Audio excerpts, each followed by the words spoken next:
And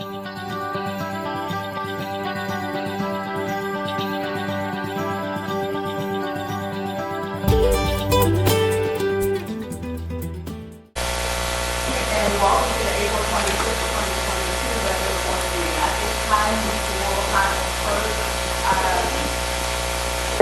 call out closed session agenda items. Closed session for today, April 26, 2022. Item 1, pursuant to Government Code 54956.9D1, conference with legal counsel regarding existing litigation, Greer et al. Versus Calaveras County, Calaveras County Superior Court Case Number 18CV43460. Item 2, pursuant to Government Code 54956.9D2, conference with legal counsel, re-anticipated litigation, one case, significant exposure to litigation. Item 3, pursuant to Government Code 54957.6, conference with county designated labor negotiators Krista Von Lotta and Judy Hawkins regarding the following employee organizations: Service Employees International Union, SEIU, Local 1021, Sheriff's Management Union, Unit, SMU, Calaveras County Public Safety Employees Association, CCPSEA, Deputy Sheriff's Association, DSA, Calaveras Management Union, Calaveras Supervisors Union, unrepresented employees. Item 4, pursuant to Government Code 54657B1, Public Employee Performance Evaluation, Title, County Council. Item 5, pursuant to Government Code 54657B1, Public Employee Performance Evaluation, Title, County Administrative Officer.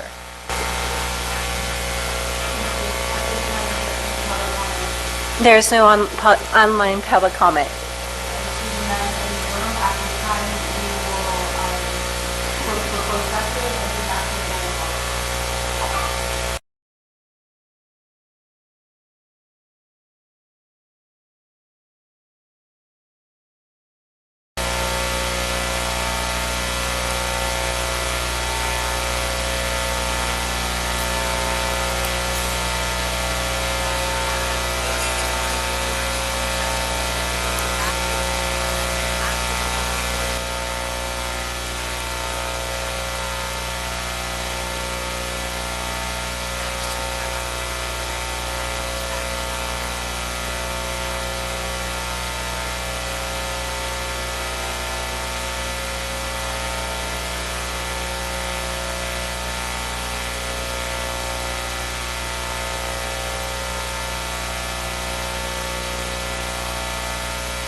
the capital of Paraguay.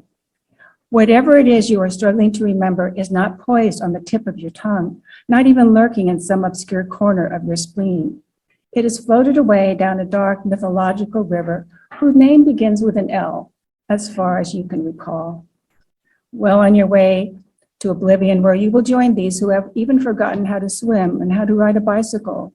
No wonder you rise in the middle of the night to look up the date of a famous battle in a book on war. No wonder the moon in the window seems to have drifted out of a love poem you used to know by heart. So I just wanted to say it was Poetry Month, and please share a poem on Friday. Thank you very much. Beautiful poem. He has a hilarious poem. You need to read The Lanyard by Billy Collins for Mother's Day. And then I have this for Jack. Jack, yeah. I'm just going to squeeze it.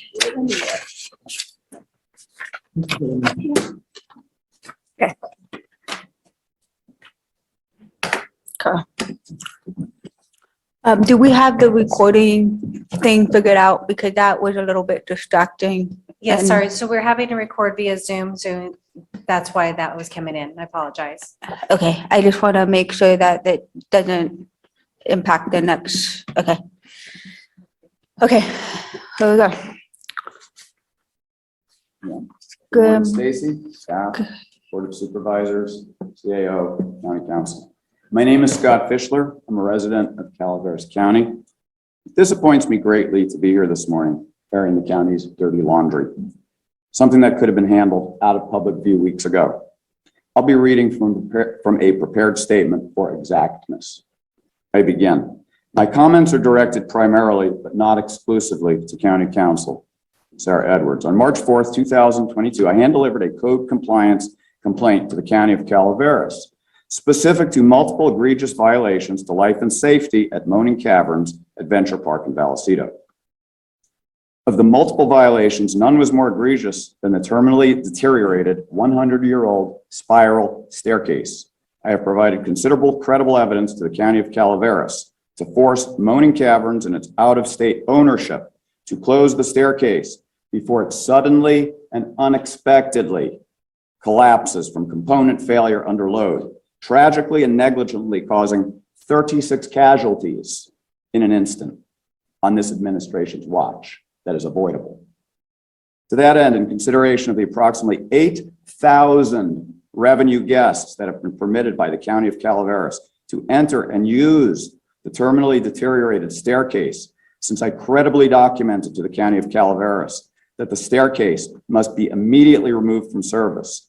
Soon the Board of Supervisors will be discussing this matter again in closed session as exposure to major litigation. As well you should, because the County of Calaveras most definitely is exposed. On behalf of the estimated 8,000 guests that have been exposed to extraordinary unmanaged risk without having been provided their right to informed consent, I now am in the process of preparing a victims restitution lawsuit, naming the County of Calaveras as the sole defendant.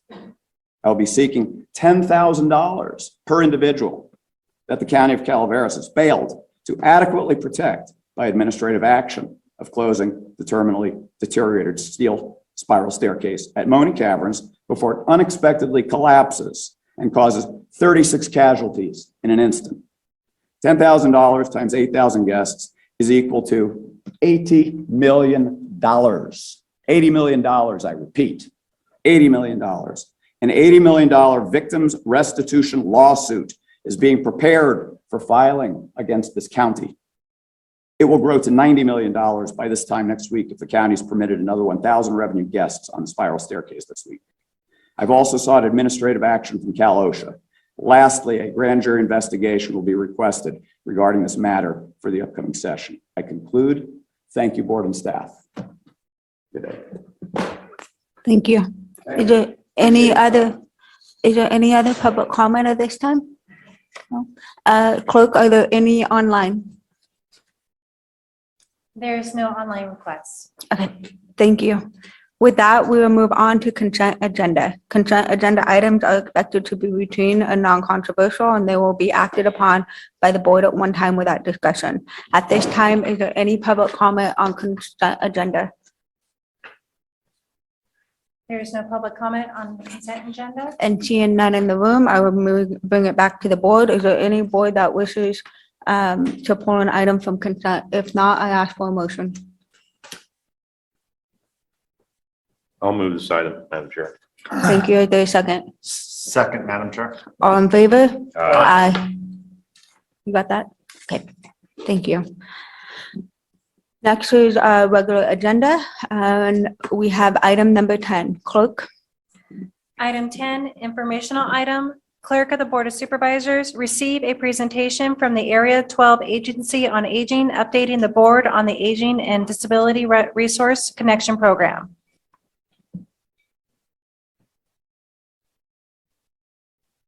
Good morning, Board of Supervisors. My name is Chris McCoy, and I am the Area 12 Agency on Aging, ADRC, Aging Disability Resource Connection, and the 3B INA, Information and Assistance Program Manager.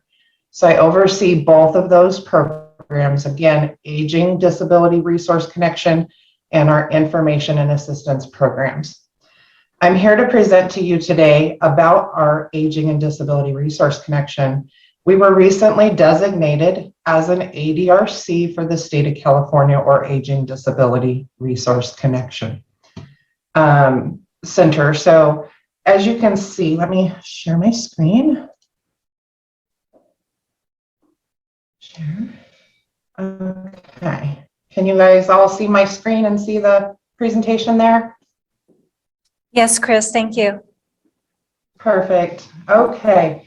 So as you can see on the very first screen, just introducing our Aging and Disability Resource Connection and who I am and who I work for.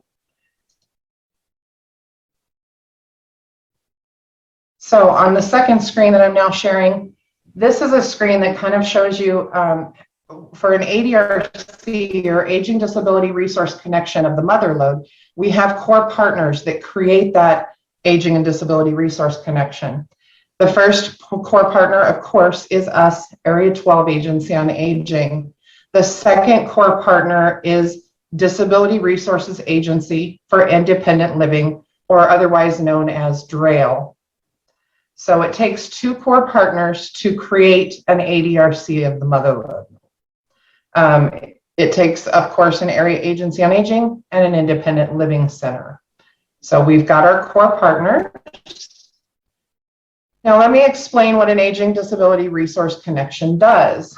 We assist consumers, regardless of age, disability, or income, in making decisions by delivering the right information at the right time of available long-term supports and services for the consumer's choice of care.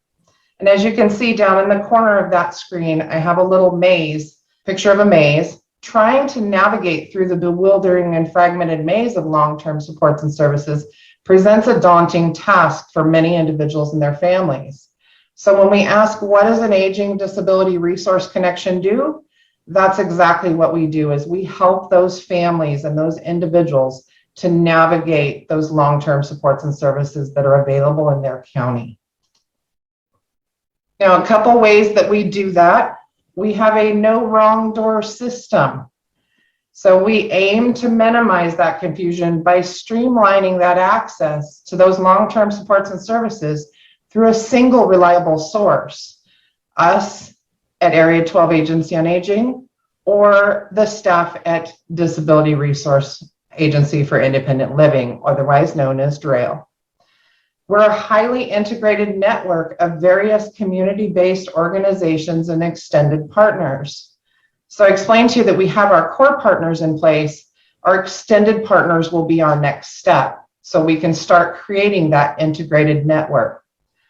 People of all ages, incomes, and disabilities receive access to the same information regardless of which partner door they enter. So when they enter DRAIL's door, and if we are the expert, Drail's going to take and do an intake and an assessment and then get that over to us via warm transfers and via fax, secure fax to get us the information. And then we step in and help with our expertise for that consumer. And then that way the consumer is not having to tell their story several times just to get what they need. So that's a no wrong door system. Before a no wrong door system is implemented, as you can see on the right hand or the left hand side, sorry, my other left, the left hand side, it's kind of chaotic. The person's getting sent in all kinds of different directions, really not getting that easy access, streamlined access to those long-term supports and services. But after we implement that no wrong door system, we put that person in the center, and now our core partners and our extended partners are working together to get that person the long-term supports and services that they need. Another thing that was required for an aging disability resource connection is that we practice this person-centered practices, or otherwise known as options counseling. So with our core partner Drail, they are able to do options counseling, have been for many years. They've had the training, but they have also gone through recent training with us. We here at Area 12 Agency on Aging have now done the training as well, so that we can give that consumer that person-centered, that options counseling practices. What are person-centered practices, you ask? Let me let you know. It's a way to help a person to navigate available long-term supports and services to promote that personal choice and self-determination. So we're not making decisions for them, we're giving them their options, and they're choosing which long-term supports and services that they need or want to access. We also use warm handoffs to provide that person with the information and available resources to make informed decisions. Now, let me pause for a second and explain warm handoffs. So if I have Mr. Smith sitting in front of me, and Drail's actually the person that I need to put him in contact with because they provide the supports and services that he needs, I'm going to pick up the phone, and I'm with Mr. Smith with me. I'm going to call Drail after I've done that intake and assessment. And I'm going to let Drail know that, hey, I have Mr. Smith here. I'm going to fax you over his information. He's in need of your expertise. Drail can then step in and say, okay, Mr. Smith, when's a good time for us to call you? We're going to get that information from Area 12 Agency on Aging, and we're going to get you connected with those long-term supports and services that you need. So that's a warm handoff. We develop culturally competent care plans. With regards to that options counseling, we're actually making a plan. We're sitting down with them and determining what needs they have, what services match up with that. They're choosing those services. So we're creating that competent care plan for them and getting them connected with those resources. We streamline access to preferred public and private funded long-term supports and services. We build dynamic relationships to support that person's transition. And most of all, we focus on the person. The goal is to support their decisions about where and how they wish to live. So there are 4 core services that our Aging Disability Resource Connection needs to offer. We have to offer an enhanced information and referral service. We have to offer options counseling, which we just talked about. We have to offer short-term service coordination and transition services. This is where our core partner Drail really shines, because these are areas that they have funding sources for, and that can actually help those consumers with that short-term service coordination or those transition services. Now let's delve a little bit deeper into each of those core services.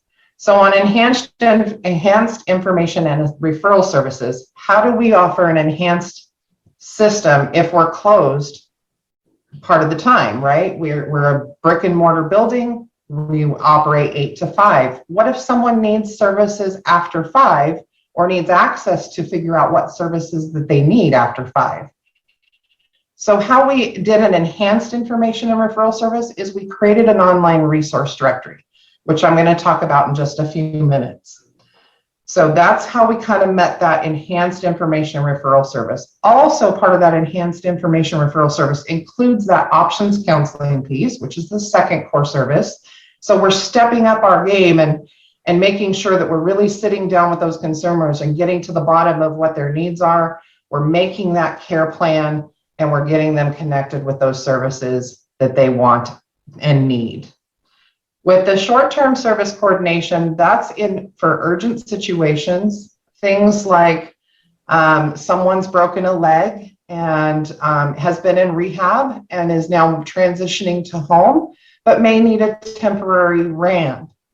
So that's where we get Drail involved, and Drail can get them that temporary ramp, get them set up so that they can go home safely and continue to recuperate.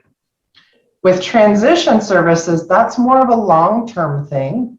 That's transitioning from hospitals to home or skilled nursing facilities to home. And they may need more services, more provisions in order to go home. So again, that's where Drail can step in, help the consumer to get those things that they need in order to go home. So earlier I mentioned the enhanced information and assistance. So our Aging Disability Resource Connection of the Motherlode has created an online resource directory. So this is a flyer that we have that we can certainly send out to you guys. And I would ask that you guys please get this out to your constituents and let them know about this resource directory. So as you can see, this resource directory actually covers all 5 of our counties: Alpine, Amador, Calaveras, Mariposa, and Tuolumne. And it includes all the supports and services and programs that I could find for each of those counties. And so this allows the consumer to be able to go online, or their family member to go online, search for what they need at this resource directory, and then be able to connect with that service or provider the next day. So as you can see, I'm not going to read the great big long web address, but it's a big long web address. But I will point out that there is a QR code at the bottom. So that QR code allows those that have a smartphone to be able to hover over that. It scans it and then sends their smartphone or their smart device straight to our resource directory. So our next step with our Aging Disability Resource Connection, as I mentioned earlier, is we're going to start reaching out and getting those extended partners in place, so that no matter which door a consumer enters, we'll have a shared intake between us that we can all use and share.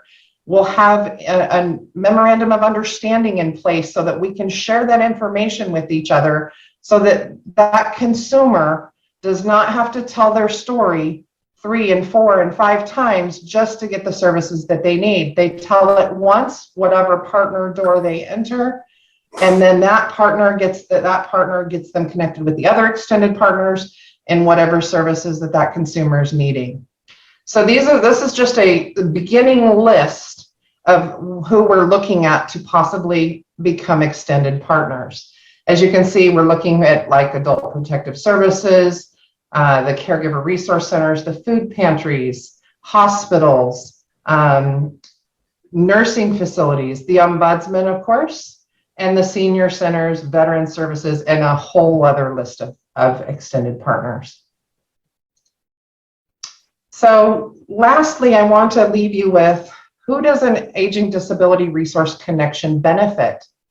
They benefit everyone because they're consumer driven. We've put that consumer in the center. We're more efficient because we're now working together with all of these other agencies and partners. We're more cost effective because we're sharing those responsibilities in doing an assessment and sharing that information over to others. And ultimately, we get better outcomes for the consumer. So with that, I leave it with you. Any questions or any comments? At this time, is there any question from the board? Thank you for the wonderful presentation.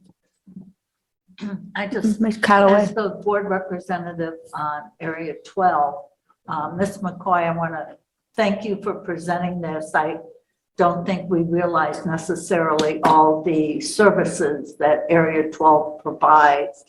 I'm sorry, you go ahead. Oh, all right. We'll flip a coin. Is Kristen there? Is she with you?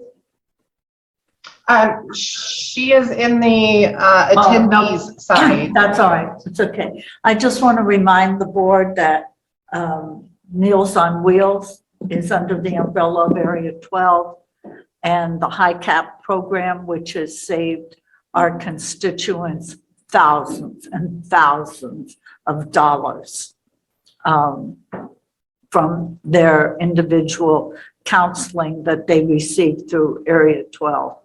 So it's an honor to be on the board, and tell Kristen she missed her opportunity to meet my colleagues, but I'll get her later. Thank you very much for what you all do. Are there any other board comment? Otherwise, I will turn it over to public comment. Seeing none, public comment. Hi, thank you for having me, Chair Fallendorf and members of the board. My name is Susan Gleason, and I'm the supervisor of the Adult Protective Service Agency here in Calaveras County. And as a resource referring agency, we often utilize Area 12 and Derail for many of our aging community members. So when I heard about this, I was very excited to, be an extended partner on this next endeavor with them. So I just kind of wanted to come and support them and, let you guys know that, we're excited to work with them. Thank you. Thanks, Susan. Oh, no, you're fine. It's nice to see how, thank you for coming to overlap how that all works and how we all, everything intertwined and weave together. So, if there's not any other question from the board, Supervisor Toffenali? Good morning, Chris. Thank you for your presentation. When I used to be on the Community Action Agency for Calaveras, which is CMCAA, we always gave money to Derail. And I'm not sure, I haven't been on that agency for a while. I'm the alternative, but I haven't sat. Are we still, Ben, you're on that agency? Yeah. Are we still giving money to Derail? I don't believe so at this time. There's been some restructuring over the last couple of years. I'd have to go back and look at the budget, but there's a few programs we are investing into.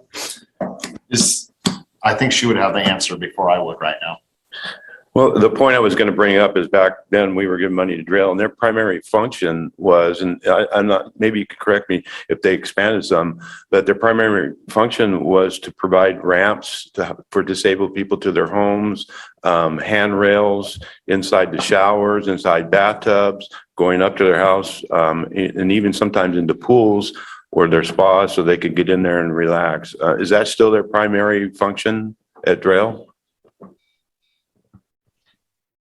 Yes, sir. They do that and many more things, actually. They do have a community service center where they're bringing in disabled individuals and teaching them how to cook and having all kinds of different types of classes for them, computer classes, things of that nature. They do have personal assistant referrals. They also have an information and referral program. They have housing referrals. They do individual system advocacy. They do peer advising, volunteer peer support. I mean, they do a lot of different things with regards to disabled. Well, I'm glad to hear that. Thank you.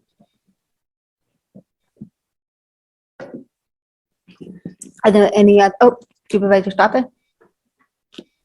No? Okay. Are there any other comment? Okay. Oh, hi, Kristen. Hi.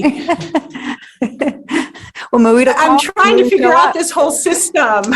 I just wanted the board to meet Ms. Milhoff. She is the executive director of Area 12 and an outstanding executive director, if I must say. So I appreciate on behalf of the board Kristen, everything that Area 12 does for the residents of Calaveras. And thank you. Thank you, Marita, for those kind words. And supervisors, I just wanted to let you know, Chris has done an outstanding job with getting the ADRC of the Motherlode up and going, getting us designated. That was took about a 1.5-year process that she did basically on her own until she got additional staff, and working with Drayle as well, of course. And we are so excited that we are moving forward with this incredible program and working with Health and Human Services in Calaveras County. They are actually on our advisory committee. We have representatives from each Health and Human Services in our PSA on that advisory committee, and we are moving forward with that. And we hope to be able to bring you more information in the coming months. And please share this information with your constituents. Chris will be sending you out information at a later date so that you can share the information either on your Facebook pages or your newsletters to encourage individuals to reach out to the ADRC of the Motherlode and to the wonderful services and things that we can provide to the community. So thank you so much for your time this morning. It's greatly appreciated. Thank you, Chris, again for a wonderful presentation. With that, seeing no other comment, we're going to move on to the next agenda item. Clerk? Agenda item 11, informational item. Clerk of the Board of Supervisors, receive a presentation from the Calaveras County Resource Conservation District updating the board on projects. Good morning, Mr. Long. Thank you for being here today. Good morning. So I have you want me in? Oh. Wait a minute. What? I don't know. No, they're giving him, Is there a metal detector on that?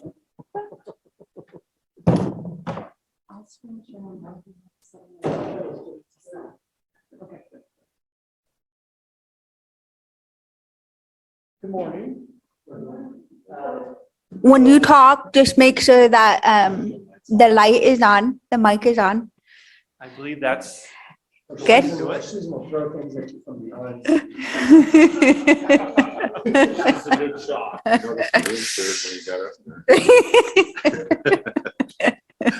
Well, thank you for So, being here, Mr. Long. We appreciate it. Well, I appreciate the opportunity to come and just give you a quick update. It's been too long for us actually to give an initial update on what the Calaveras RCD is up. But I'm Gordon Long. I've been executive director for the Calaveras RCD since 2018. Prior to that, I was actually a founding member of the board, and I chose to step away as the board because I still need to make money as a person that want to stay in Calaveras County. So I stepped away from the board and became executive director so I could actually be part of my profession. Next. So this is the quick history of us. We are a California Special District. We were formed in 2016. We were voted in by the county, countywide ballot measure. We were the last county rural county to get an RCD. And an RCD is pretty much, we are under the auspices of the Department of Conservation under the state. So we have Division 9 is kind of what we kind of live by under Department of Conservation. So we try to do work in resource conservation work. I mean, that is their name. And we have a 7-member board.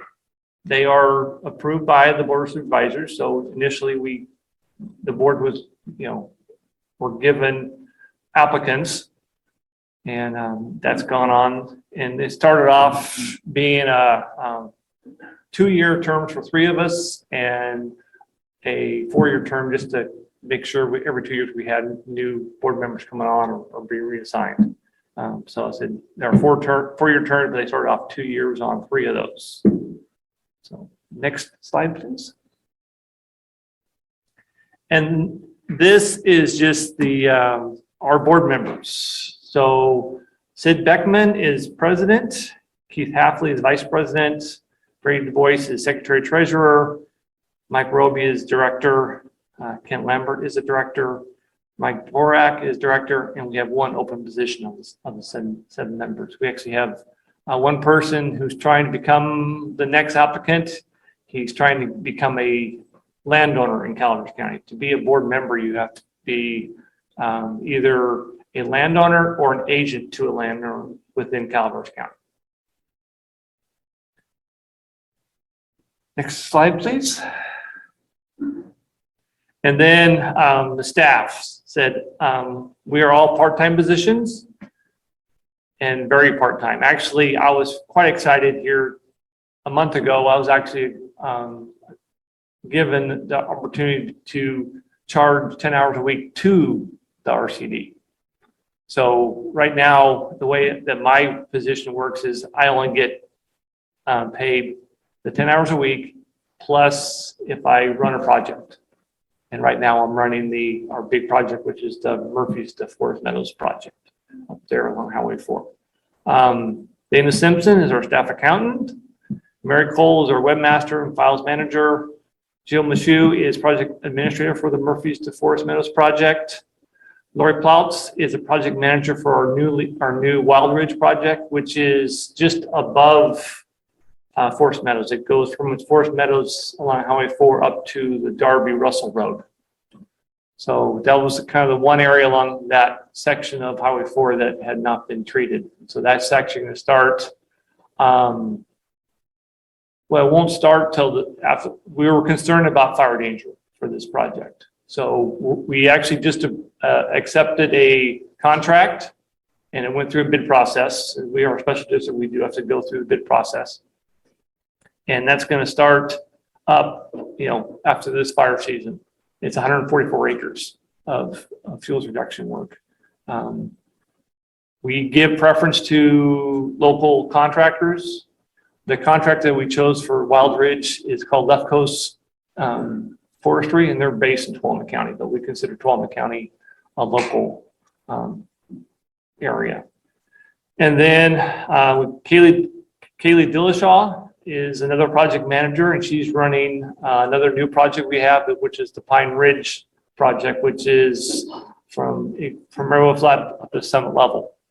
And that was a contingency line that was established during the Butte Fire, and there was desire to keep that contingency line open for that portion of upper, eastern Calaveras County. And the last two are Jan Bray and Pat McGreevy. I mean, I think a lot of people know Jan and Pat because they have their fingers on a lot of things and resources in Calaveras and Amador County. And they've actually brought several of these grants to us, and we're the lead agency for these grants. Okay, next. The focus for our, resource conservation are these four items: fuel reduction, fire prevention, forest health, and habitat enhancement. Right now, we've been doing mainly the top three are kind of intertwined. When we do these projects, these fuel reduction projects, they kind of involve all three of those because that is what our kind of constituents want. And that's, I hate to say it, but we are completely grant driven. So we pretty much look for grants that have money available. And that's something that we are confident we can do. I'm not a registered forester by trade. I'm a certified biologist by trade, but I have learned to become a working forester, and that's pretty much what I kind of do. And the habitat enhancement work is something I'm excited to get the RCD involved in. We have a couple projects that might get approved through our mother agency, umbrella agency, which is the California Association of RCDs. It's a 501c3, but it's based in Sacramento, and they are kind of our lead as far as our background. And like I said, tomorrow I have a staff call with them every 2 weeks. So we're doing potentially some monarch butterfly enhancements to a proposal, And we also have one where we're trying to install roosting and nesting structures for sensitive species in Amador, Calaveras, and Tuolumne counties. Next slide, please. So this is a quick synopsis of what we currently have going. You see right now that our big one is the Murphys to Forest Meadows, and that is a CAL FIRE grant, a little over $2 million. The Wilderies is just starting up. We said that's why I just talked about Left Coast is going to take on that. Pine Ridge is our first Sierra Nevada Conservancy grant that we are taking on. And then the fourth one, which the direct award, is actually very exciting to us because apparently CAL FIRE likes the work we've been doing on the Murphys to Forest Meadows project. So they came to us and said, we want to give you $1 million to work on fuel reduction projects in the TCU unit. So, CAL FIRE works on the unit basis. So the TCU is Tuolumne Calaveras unit. They have a fuel reduction project they want done in Tuolumne County, but they came to us to get that accomplished. So we had to get a resolution from the Tuolumne County RCD to do work in Tuolumne County. We don't have the authority to work in Tuolumne County. Tuolumne County RCD has that opportunity. So we are going to be doing a 130-acre fuel break up Highway 108 below between Lions Reservoir and Twain Hart. And then the one on the Calaveras side would be the Frico City. We're pretty much going just below Rite of Passage along Frico City up to almost to Sheep Ranch. And that's a project that CAL FIRE is very anxious to get started, in the fact that that was another spot where the Butte Fire was stopped. That road was, a leading line, and so they want actually a dedicated fuel break along Frico City. And then the last one, and the next two are ones that we have applications submitted into CAL FIRE. And the thing about these CAL FIRE grants is CAL FIRE has a lot of money, but they've also got to be very competitive. They either have 1 or 2 grant application processes a year. The one that we just applied those to there were approximately 400 applications for that grant cycle. So CAL FIRE, everyone's learned that CAL FIRE has a lot of money, and they're going, The last one there is the Bummerville Blizzard Mine, and that's been tentatively approved by Sierra Nevada Conservancy to move forward. That one was another SNC grant, and these SNC grants are pretty much have been developed by Jan Bray and Pat McGreevy for us as volunteers. But we will be the lead agency. Since we're a special district, we can actually do the CEQA compliance work, which streamlines our ability to do that. Other organizations that don't have authority through the state of California would have to use another organization to do the CEQA work. So we actually can do that since we are a California special district. So that kind of is a nice caveat for the RCD. Next slide, please. So the next 3 slides are just pictures of the Murphys to Forest Meadows project, before and after. One thing that if you talk about is I take a lot of pictures, and a couple of these pictures of these are up on the wall. My life now as a photographer is doing these before and after pictures of our projects. This is pretty much what I do now. My pictures are now not pretty flowers. It's looking at forests and showing what we're doing, what the place looks like when it's degraded and overwrought with dead material. So like that, this first picture, it's kind of, those 2 trees are the same tree. So it just shows you the manzanita wall that was there prior and then what it looks like afterwards. So we're pretty excited about the next slide, please. This is another one. This is on top of the the Murphy's to Forest Meadows project. This is, if you guys have been up by the four bays, up Crestview or Mount Davis, this is looking south. You can kind of see a couple, it's really hard to tell, but there's a couple little bold spots that you can kind of see in both pictures. And then, so that is from the exact same spot. It just shows you how much debris that we're getting rid of. Next slide. And this is the last, this one is on the upper portion that we actually done in June. This was our first little project on this. We have 5 units for that project. And just goes to show you, we're trying to get all those fuels reduction work done. So we can, we're not going to stop ignitions, but we're going to stop the spread of ignitions. And that's the one thing I mean, fires are started 95% by people. The way to stop them is, in fact, we can't have the fuels. So, I mean, we're still going to have kids running around. We're going to have chains on cars or mufflers backfiring. But the idea is, in fact, we're going to be able to stop the ignition from getting big. And that's kind of our goal. Next slide. This was the first day on the left-hand side. This is our first day looking at this project that we're one of the units on Forest Meadows. The person in the red is our registered forester, Ed Struffenegger. And then you look at what it looks like now. See, you don't believe, but that is actually the Catamadru forebay up on top. But look on the left-hand side, no idea that was there. All of a sudden, you start opening up the forest, and wow, it really makes a difference. So this project really is impacting Utica and Union power sources that up on top. That's I think a real big benefit for this project. Next slide. This is my last slide. This just shows you, this was our meeting we had with potential contractors for the Wild Bridge group. So we had, I believe we had 18 potential bidders for that project.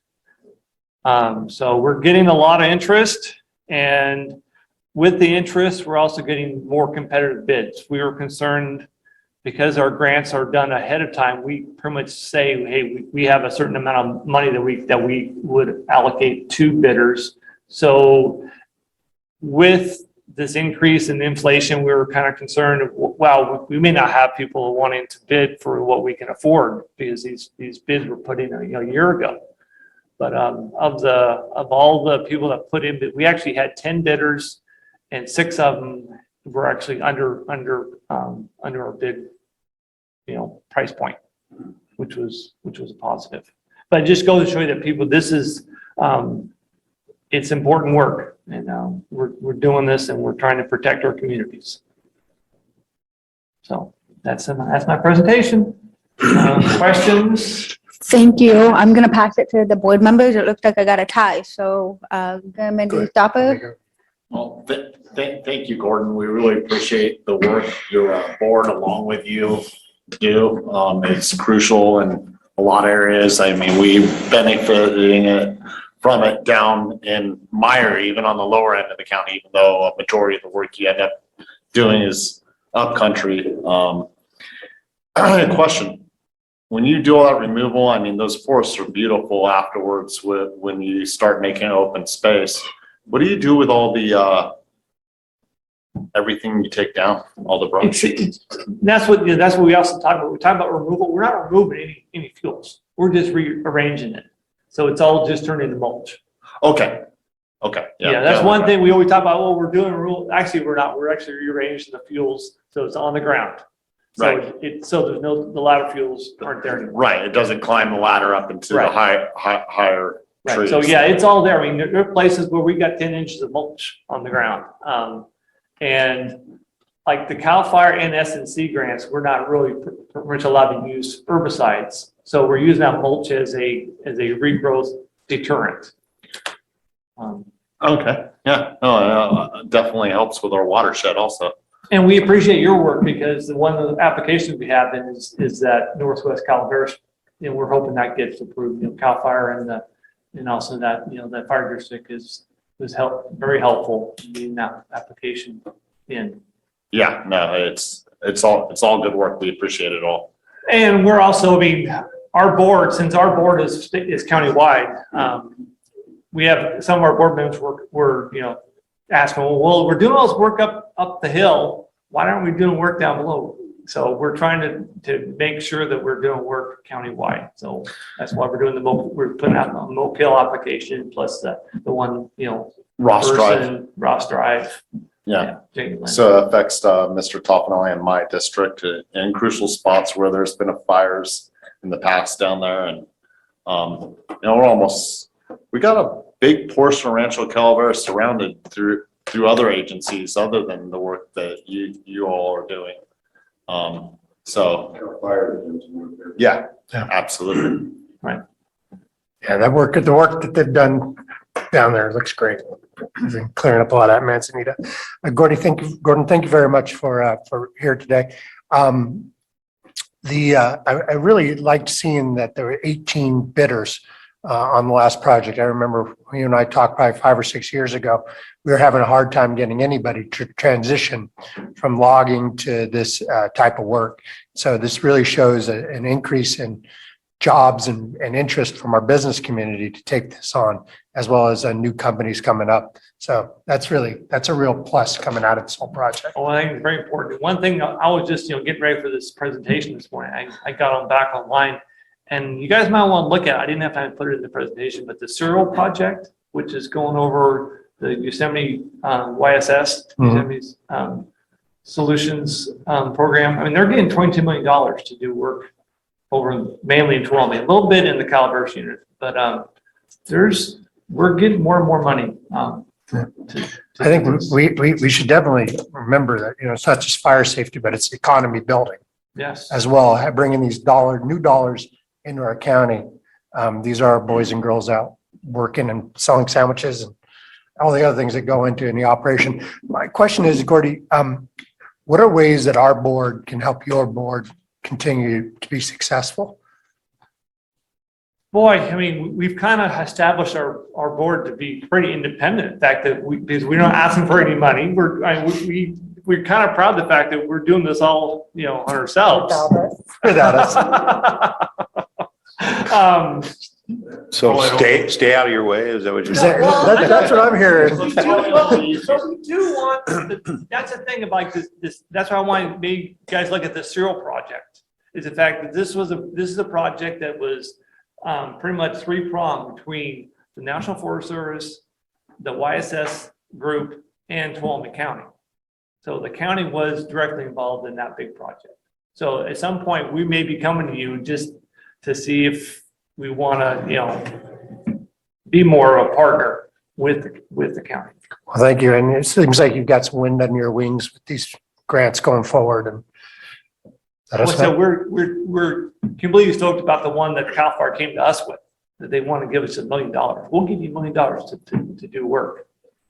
It's like, oh, okay, I guess you guys, you know, want to, you know, work with us.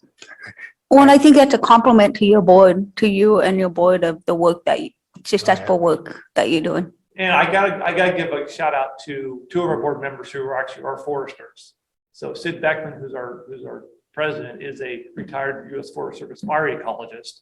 So I mean, and then Brady Du Bois is, you know, he worked for SPI. He's 27, you know, worked as a forester for SPI for several years, and he now is working as a appraiser for American Farm Credit, going all over the country. But he lives in Oak Hill. well, be sure to express our gratitude to Jan and Pat as well. Yep. They are truly amazing. I don't know, Pat got me lost on the Arnold Rim Trail with GPS. So I didn't care. But she's over it. You know, I still owe you for that. I was gonna say, who bribed that one? I do have one other comment, because you asked about what the board might help us with. There's a thing that's coming up that SNC has this trails and, you know, economic for doing tourism. I don't know if you guys have heard. And so they're going to come out with some money to for tourism and increasing economic development for counties. So my idea was back to developing a better trail system to connect with the Coast Crest Trail and the Pacific Rim, the Rim Trail. Arnold Rim Trail. Right, the Arnold Rim Trail, yes. And yeah, trying to get it where we can actually have a trail potentially on Forest Service, lower elevation. I mean, think if we could connect the, what's the one up on top? Like, I'm having a brain. Coast to Crest? No, the one that goes from Mexico to. The PCT? Pacific Crest Trail. Think if we have a loop, a lower elevation and a higher elevation, so where people can come. I went to New Zealand for a month when I was younger and did the hut to hut trails.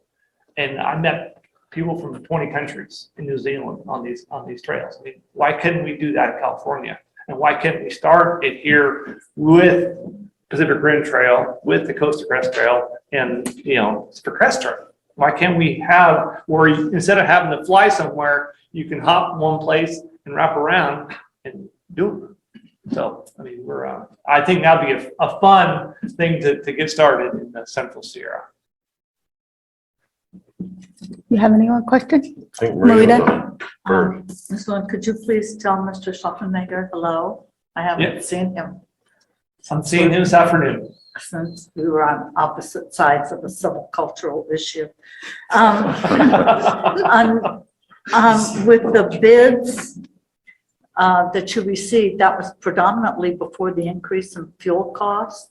It was. Will you be able to modify some of those or? Actually, for the Wild Ridge project, that was just after, so we had people that actually bid with the anticipated fuel costs. But on the Murphys to Forest Meadows project, we have 3 contractors currently working, and we had 2 of them ask if we can get an amendment, and we had enough money left over on project that we actually offered them $150 per acre more to cover for higher fuel costs. You also mentioned earlier that you award local. How do you do that? Because that's public money. So what we do is we have a ranking process, and we give, if you're within the 3-county unit of Amador, Calaveras, Tuolumne, they get a boost. They get like either a 5 or 10 point boost on if you're considered within that 3-county unit. How come we do it if we use general fund money, but if we have a grant from wherever else outside the county, we can't do that? So it depends. It sounds like what Mr. Long is describing is more of a request for proposals process where it doesn't have to go to the low bidder necessarily. They rank a variety of factors. On contracts that we have to go to a low bidder, those are different. And then also the grant funding. So for instance, if we have funding from FEMA, for instance, it usually explicitly says we have to go with low bidder no matter what, can't use local preference. So it always depends on the funding source and then what kind of contracting process we're using. Yeah, our ranking, includes cost, of course, but we also talk about experience, approach, and, and local. I mean, we have like five to 6 criteria that usually what our bid process includes. I saw the one you had over at Darby. It looks beautiful. Wait till you see the one up, the one we're going up to the 2 forebays up Mount Davis and Crestview. I mean, that to me is looking phenomenal. There's people that live up there too. And they're getting, and the people that did Darby was, tenor logging. And Jack, you said about, big logging companies that are trying to, switch, and tenor logging is one of those that has definitely done that switch from being a logging company to a fuel reduction company. They're doing great work. Do they sell wine also? Yes, they do. Logging? Not while they're logging. I didn't mean drink it. Maybe they're selling. Thank you again for presenting to us. We really appreciate it. I do need to make sure I ask for public comment, right? Yeah. Do we have any public comment? There is no online public comment. Okay. And I don't see any in the room. It sounds like you'll be visiting us soon. Sounds like there's some food for thought for the board in the future. So we look forward to having a conversation in more detail about all of that. But in the meantime, this is amazing work that you and your group have been doing. So congratulations to them on that. Thank you, Gordon. Yeah, thank you. And we would like to do this at least twice a year. You know, this is our first one we've ever done. We'd like to do this financially. Of course. Yeah, we got to see them twice a year. Thank you. Thank you. Thank you, Gordon. Best of luck. Yeah. Okay, we're on a time limit here, so last on the agenda for public is supervisor announcements. I'll start to my left. We have Supervisor Callaway. Any comments? When Area 12 was talking, they used the word wrong, no wrong door. And I thought that was a good concept that we could use in the county. I mean, we've always talked about one-stop shopping and the word just doesn't have any meaning anymore. But that when somebody goes to a department, doesn't matter where, that, and they're at the wrong department, that department takes ownership of where that person needs to go and how they get their issue resolved. I just thought it was a concept, that's something we might want to consider, maybe strategic plan, but it's more an operational issue than a strategic plan. I really like that concept of no wrong door. And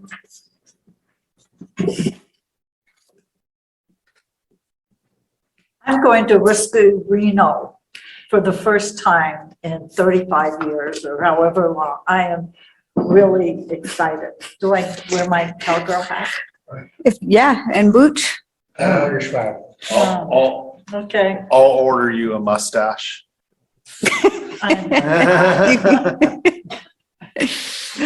Supervisor Garamendi. Thank you very much, Madam Chair. I had a meeting yesterday with the Insurance Commissioner, Laura. The Department of Insurance is coming out with a new set of rules that are going through administrative law court right now, where they're going to have a system in place where you'll get credit for the wildfire mitigation work that you do around your house, be it in any part of the county. They're coming up with a format that'll be transparent, and we'll actually be able to ask our insurance companies what our score is and why, and they will have a matrix to tell us. And so it won't just go into the black hole of you've been dropped, good luck. You'll get dropped and they'll tell you why, or you'll have a reduction and they'll tell you why. Those things are all going to be coming out over the next 6 months. It's exciting. I'll keep this board informed. In addition, I have RCRC meeting tomorrow in Sacramento and the Golden State Connect Authority meeting on Friday, where we continue to move forward on figuring out, hopefully we'll have some announcements shortly on where the first projects for Golden State Connect will be. So we're looking forward to coordinating both county and state efforts in that. And I'll keep the board informed as there are germane items that come forward. Thank you. I have a Thank you. question. Jack, the credit for doing things, house hardening, clearance, is that a given? Okay, I can't talk to you because you're on a short leash. I'll talk to you later. I will actually, there was public information I was given. I will distribute it to the CAO or county council who could distribute it to the board members, the flyers that we got at the event. Okay, thank you. Supervisor Toffenali. Well, thank you, Madam Chair. I wasn't going to speak, but I have nothing to report. Supervisor Stopper. 22nd Annual Kids Fishing Clinic, Saturday, May 7th, 2022, 9 a.m. to 1. Bring the kids. It's going to be a good time. Hot dogs, sodas, and lots of fish. We secured our fish stock, which, you know, can be shaky these days, but yeah, that's all I have to say. There's logs in the creek. Miss Callaway. It's a Utica right away. And I'm not going to put my commission members in the creek for liability reasons. You get me waiters and you get waiters and we'll go do it, Supervisors. But- How You about guys can give go argue it out Joel outside. Webster a call. And I have nothing to report. At this time, we will convene into closed session. Thank you.